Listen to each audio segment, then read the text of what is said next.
everybody. Welcome to another episode of United for a Healthy Stoughton. My name is Stephanie Patton, and I'm the prevention coordinator for the town of Stoughton. And I have some really special guests with me today in the studio.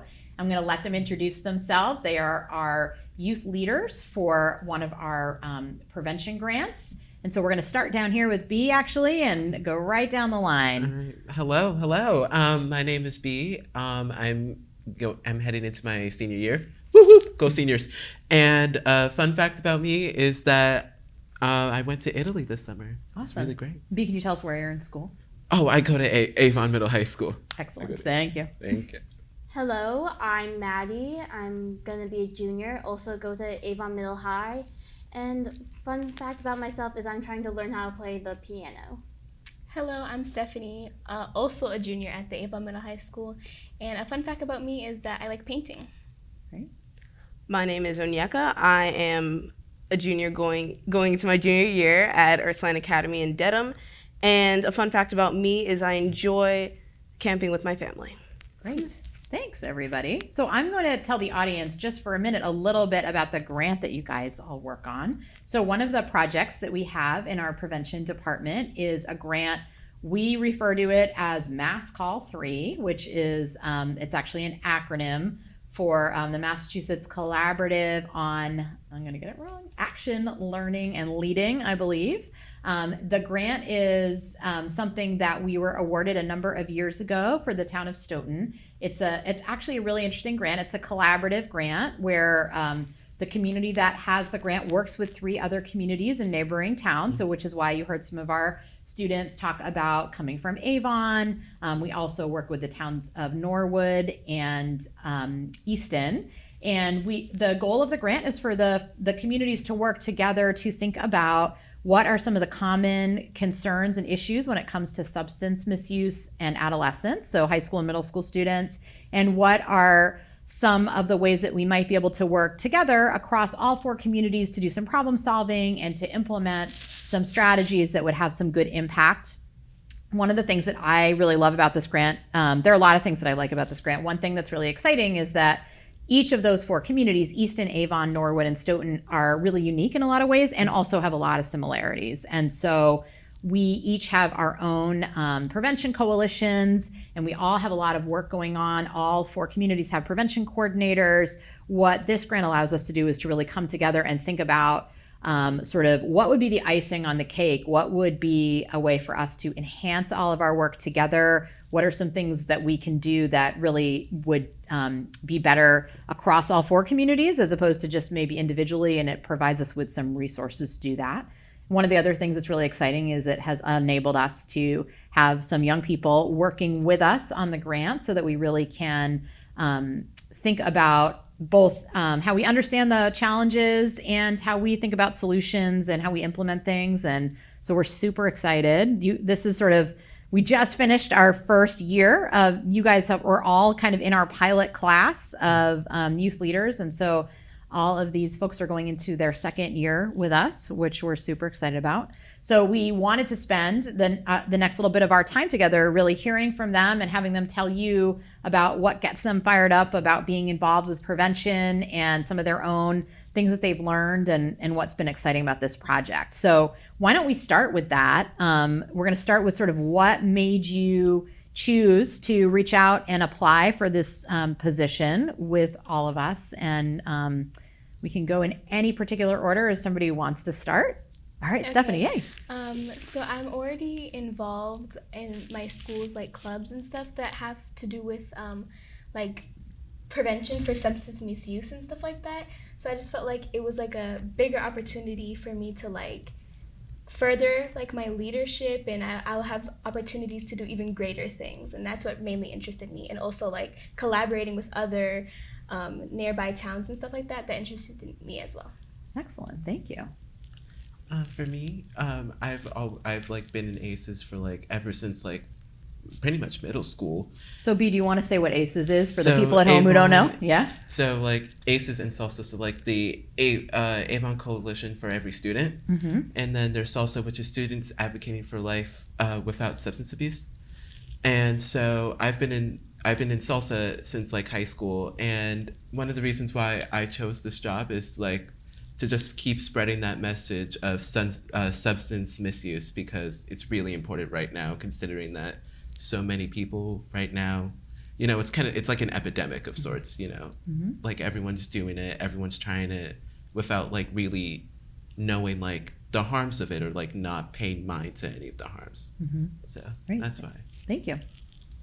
So I'm a little newer to substance misuse and the awareness about it, but I just wanted to know more about the problems faced by youth in our community, and I wanted to have a real impact on it.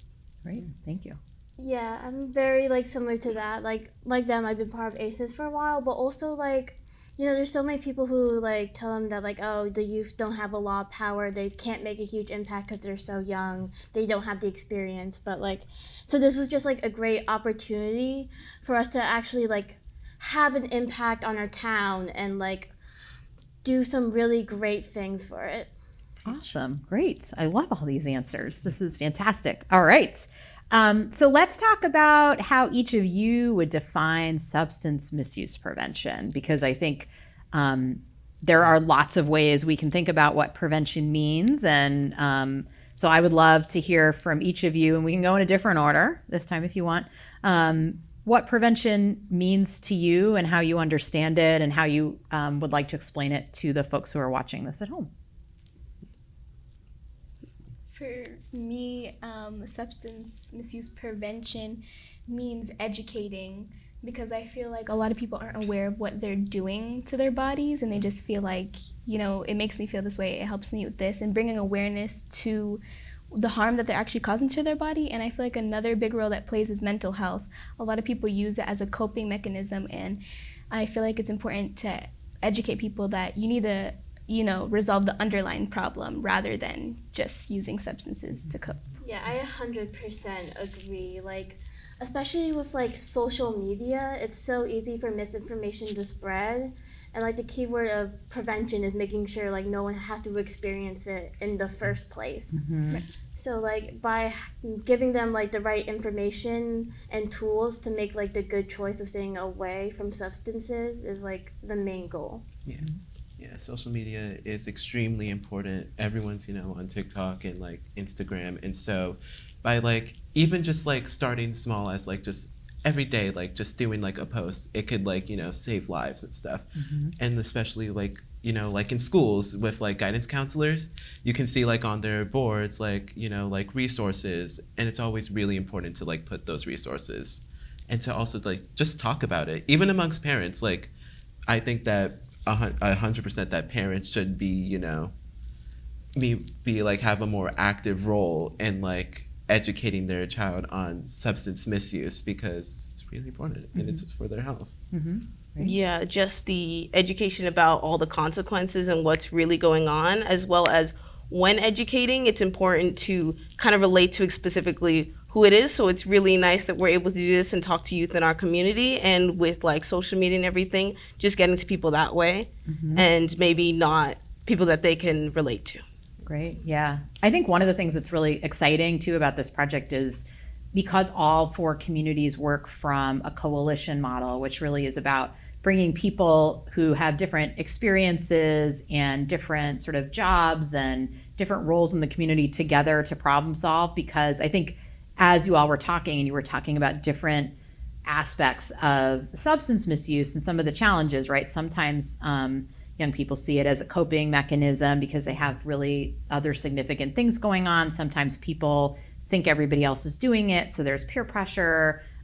Sometimes the products really are marketed to kids, and there's a lot, right, with social media and the way these things are portrayed. And so I think one of the things that's really exciting is when we think about bringing together people in the community to problem solve, a lot of times those people are adults, or they're mostly adults, and we're talking about prevention. And one of you had said, you know, we're really trying to get in front of this issue. Like, to prevent something is to stop it from happening before it happens, right? And so I think it's particularly important for us to really be hearing from young people directly, because you all are having, you know, you have this lived experience, you have access to, your peers. You have a different understanding. Some of us maybe were teenagers before there was social media, before there were cell phones, right? And so we had really different life experiences. And so and all of those pieces are relevant and important. And so I think your voices and being able to make change in the community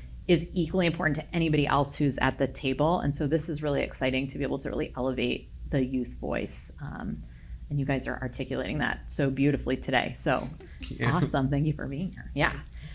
Let's talk about the leadership piece. So a few of you alluded to leadership in your answers, right? And so a big part of this position, we refer to the position as like youth leaders. We believe that this is a leadership opportunity. Can you each share with me a little bit about like how you think about leadership and what it looks like for each of you? Because again, it's something that can look really different. So for me as a leader, it's always like, set an example for others. And like when it comes to me, I know that like I have like a playful personality sometimes, and I have a lot of fun and with humor. But I think that one thing that I do like about being a leader is that like I like being relatable and being able to like spread a message in like any sort of way. So for me, being a leader for like substance prevention, it's really just, how can I say this without not being like too serious to like scare them, but like make sure that they're like informed. So like being a leader, you have to take into account like how everyone's feeling, what's their their status, all that stuff. Right. Yeah.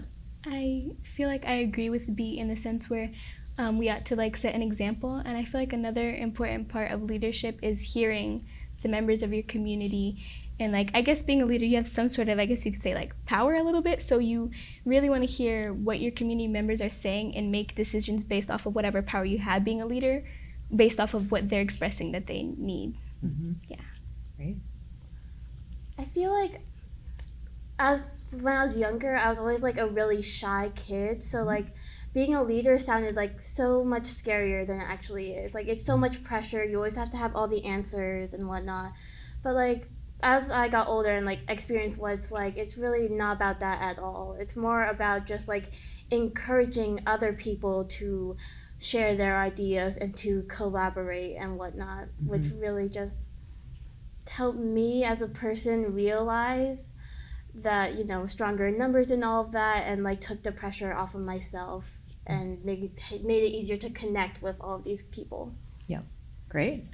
Kind of repeating a little bit, but just the leading by example and showing what you want others to do, and they'll see that. I really take that to heart as an older sister. I have a little brother, and I just want to do my best in everything to show him that he should also do his best. Yep. I was wondering how many of you are older siblings? Oh, I'm an older sibling. Yeah. Yep. I'm a younger sibling. Very younger sibling. Yeah. Awesome. Well, as older siblings, we lead with confidence. Right. A lot of confidence. Isn't that one of the character traits of being the oldest? Maybe. I don't know. Right. I think it is. Yeah. Yep. Yep. Yeah. That whole birth order thing that sometimes, right? It's like a whole alignment chart. Yes. A zodiac even. That's right. That's right. So I think you guys you're articulating all of this so beautifully. I love the different ways you all are thinking about leadership, because I think, as Maddie had said, like there are different types of leaders. So a person who's shy, right, that doesn't mean they can't be a leader. I think sometimes we imagine leaders have to be really loud and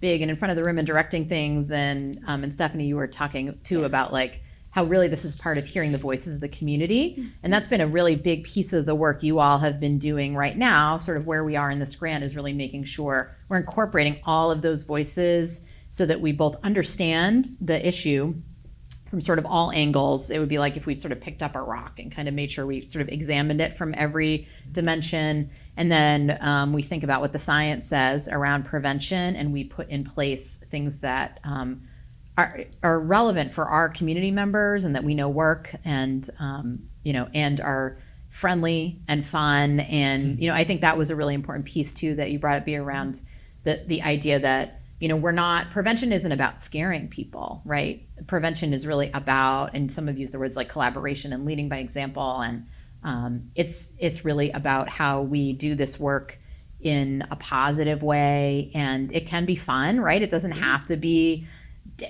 sort of boring and down in the dumps. And I think one thing that's hard about prevention sometimes is when it works, it's invisible, right? It's like, I had a colleague who used to talk about those signs you would see sometimes in a field that said like, 100 years ago on this day, nothing happened here, right?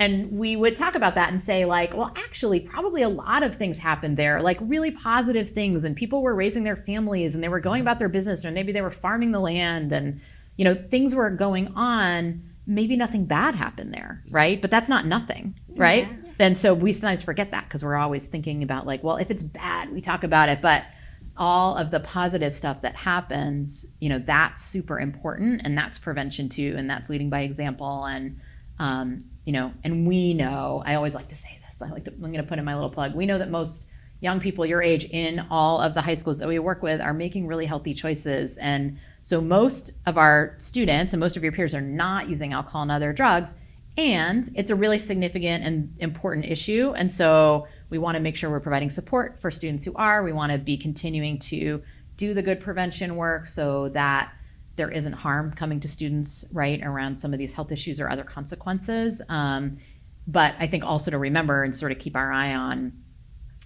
you guys are great examples of like students are making good choices every day, and sometimes we forget to celebrate that because we're too busy thinking about like, oh, that person made a mistake, and and we need to think about that too, and we need to help people. But for sure, we also want to be, how do we grow like this norm that most of us are making really, really great choices. So sorry, I just went off on a tangent there. No, but it was really great. Giving us a bit too much credit, but a little tangent. So let's talk about, so you're in your roles as prevention leaders and working with communities and all of the different adults that also are involved in this work. And in some cases, it's police departments and town government and school departments and health departments and mental health agencies and all of these other folks that you all interface with, parents and other people and your peers. What's been sort of the most exciting or rewarding part of what you've been doing so far?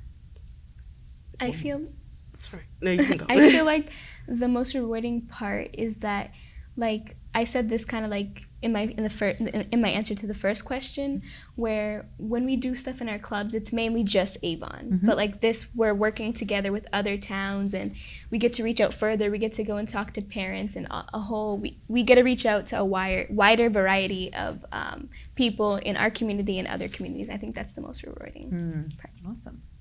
Well, I just really enjoy not only meeting everybody from other towns and from my town, since I go to school in a different town, but I'm from Stoughton, but that's just been a really great part, as well as from talking to people, just seeing how excited they are to share these things, and they're glad that kids are doing these things and really connecting with you and trying to solve these problems. Mm-hmm. Same as me with children. We went to the elementary school in our town for like a salsa event, so that students can like learn about substance misuse and substance prevention and the effects of substances.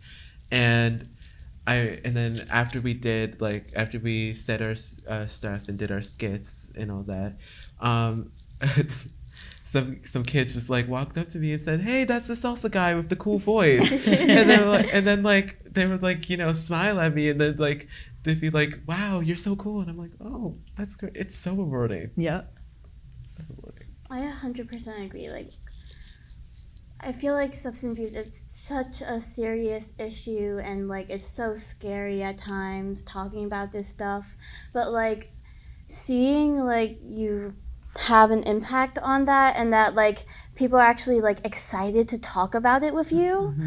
Like when we're doing the interviews, I've had some of like the most coolest and like deepest conversations I've ever had in my entire life. So can you guys talk a little bit about the interview projects that you've been working on? You don't have to share, let's not share like what somebody specifically said, but just sort of in general, like what that project is about and the kinds of things you've been doing.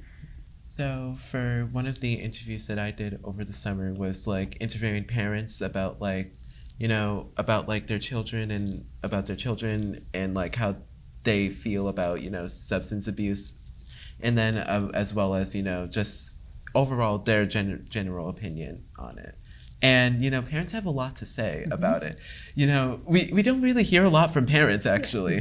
But, parents really do have a lot to say, and parents really are, concerned. They are concerned about our overall health because, parents love us. And so I think, it's so great hearing, their feedback, especially because they're always just, praising their child. I want my child to be, the best version of themselves. And it's wow, that's so great. I love that. Yeah. Yeah. I agree with B, and I feel like it was interesting hearing different parents' different answers to the questions, and like B said, hearing their concerns about their children. I think the whole point of collecting this data is so that we can do something with it, and I think one of the questions was would you attend a parent meeting or something, and this way we can even plan something or have something where parents can have available information for their children, how to have those types of conversations. I talked to a lot of people who worked in schools, and I did the whole different answers as well. And they also talked about their own children, about how, because they think of the kids that they're teaching, and they also think back to their own kids and how these different issues affect them, and just going back to had people talking about times before they were a teacher and everything, and just how this is a long-standing issue that they have always been thinking about. Yeah. I think it was also really fun getting the perspective of the youth as well, the kids themselves. And it's just crazy to me, because there are a lot of different point of views on the topic. It made me confront some of my own beliefs, maybe it's there's this perception that we're doing it more than we actually are. Right. Everyone thinks it's such a huge problem, which it is, but most majority of the kids are making good choices, like you said. It's just so easily overlooked. Right. Yeah, sometimes it's more glamorous or exciting to talk about, oh, there was a party and everybody got in trouble, right? That feels like a more interesting story than the story of nothing happened here, right? No one wants to hear the good stuff, oh, they helped save a cat. No, it's they did this, and this. That's just always more interesting to people. Let's show some more positivity. Yeah. I think people do want to hear the positive stuff. They do, but I think we're not used to that, right? Because that's not traditionally what gets covered. And I think also there is some level of, and people do enjoy drama, right? And so sometimes there's more drama with the negative stuff, although maybe we all need to just learn to tell the positive stories in a way that has more drama, right? Positive drama. I know. Is that a thing? I don't remember the exact statistic, but it's for every one negative thing you hear, you need 10 positive to cancel it out. Wow. Yeah. Yep, that doesn't surprise me. I think we can be out there sort of doing that work, right? Yeah. Sort of spreading that positive message, helping sort of grow the positive. I always think about, like you all were saying, if most kids are making good choices, how do we make that number bigger? As opposed to, we could talk about that as in terms of how do we reduce the number of people that are using. It's the same thing, right? But it has a little bit of a different feel of let's be part of something. Let's think about something bigger than ourselves, maybe, that's positive. How do we pull people in? How do we make it fun? How do we make that something that people want to be a part of? And I think you all are the folks who have the answer to that, because what I think people want to be a part of is probably really cringy and boring. At least that's what my child tells me every day. She also thinks I have a terrible voice, so I'm glad young people are approaching you and telling you have a really fun voice, because my child is somewhere right now probably making fun of my teacher voice that I have. Okay. Yeah. they love my voice because I pitch myself, so in a weird way. It's weird. I don't know if I could do it right now. But it's really gruff. And so they're wow, I've never heard of this before. All right. I'm going to take voice lessons from you, maybe. I don't know. It's really weird. Okay.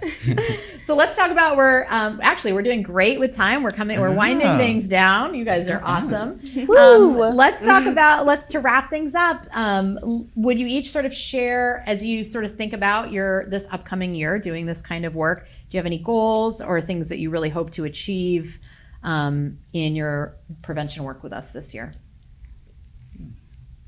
I was talking to my coordinator for my town, and I was explaining to her that I feel like one of my goals is that we reach even further. Like, we have been interviewing the people in our community, but like do that even more, like reach out. And I was like thinking even doing something like maybe a drive or something for some sort of cause or help someone, and just get even more involved and collaborate more with all the towns that are working for this grant.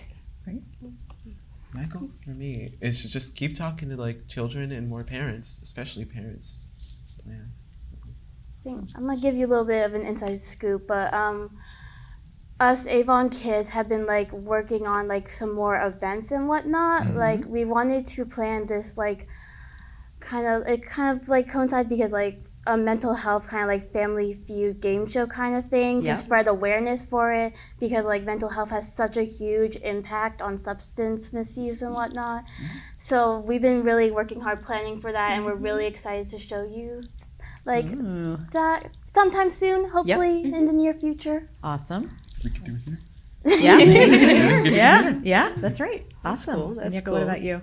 I just want to keep talking to more people, and maybe like the events is a really cool thing to see people in person in like big numbers, and as well as like a tangible thing to say like I did this and this is a specific thing, or maybe in schools like a specific rule or somewhere you can show that we have spread this awareness to more and more kids, and now they know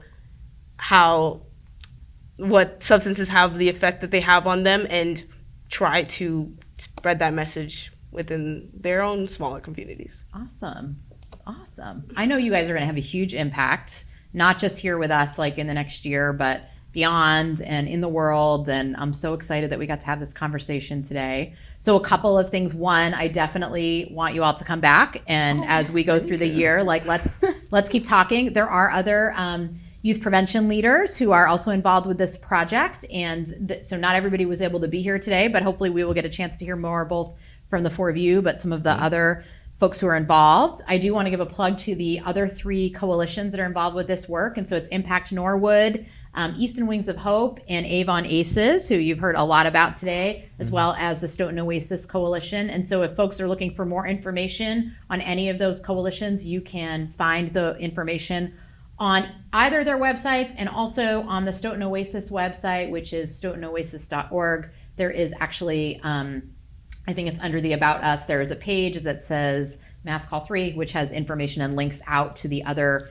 coalitions, and you can follow us and keep track of what we're doing. You can find us on social media as well. And I want to say thank you again so much to all of you for being here. Thank you. And this was probably like, one of the, I'm sure more people will want to watch this because they want to see you guys. And so thanks for being here, and I can't wait to have you back. Thank you. Have a great day, everybody.